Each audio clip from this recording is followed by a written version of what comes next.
అయితే మాత్రం మా రిలేషన్ 7 years బట్టి ఎప్పుడు ఎలాంటి డిస్టర్బెన్స్ అయితే లేదు. ట్రూత్గా చెప్పాలంటే నా హస్బెండ్లో నేను ఈ 7 సంవత్సరాలు ఒక్కసారి కూడా నేను ఎప్పుడు ఇలాంటి పొరపాట్లు ఎప్పుడు చూడలేదు. టెక్స్టులు మెసేజ్లు నా దగ్గర ప్రూఫ్లు ఉన్నాయి.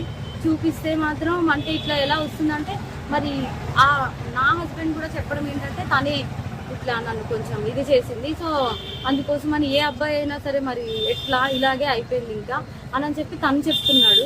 మరి ఆ అమ్మాయి ఏమంటుందంటే నాతో కూడా చాలా మంచిగా మాట్లాడేది. సో నేను లాస్ట్ టైం సూసైడ్ చేసుకోవడానికి వెళ్ళాను అనమాట. ఇట్లా ఈ అమ్మాయి విషయంలోనే కొంచెం నాకేదో కొంచెం నెగిటివ్ వైబ్ వచ్చి సో నేను బయటికి అంటే నేను సూసైడ్ చేసుకోవడం వరకు వెళ్ళిపోయాను.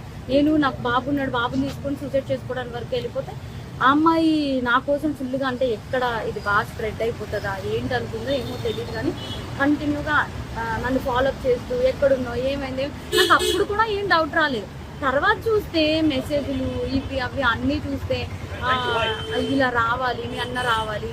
మెయిన్ వాళ్ళిద్దరికి కలిపి ఒక ఆయన ఉన్నాడు, ఆయన రిత్విక్ అని చెప్పి వాళ్ళిద్దరు మీడియేటర్, అబ్బాయి పర్సనల్ అసిస్టెంట్ ఇద్దరికి.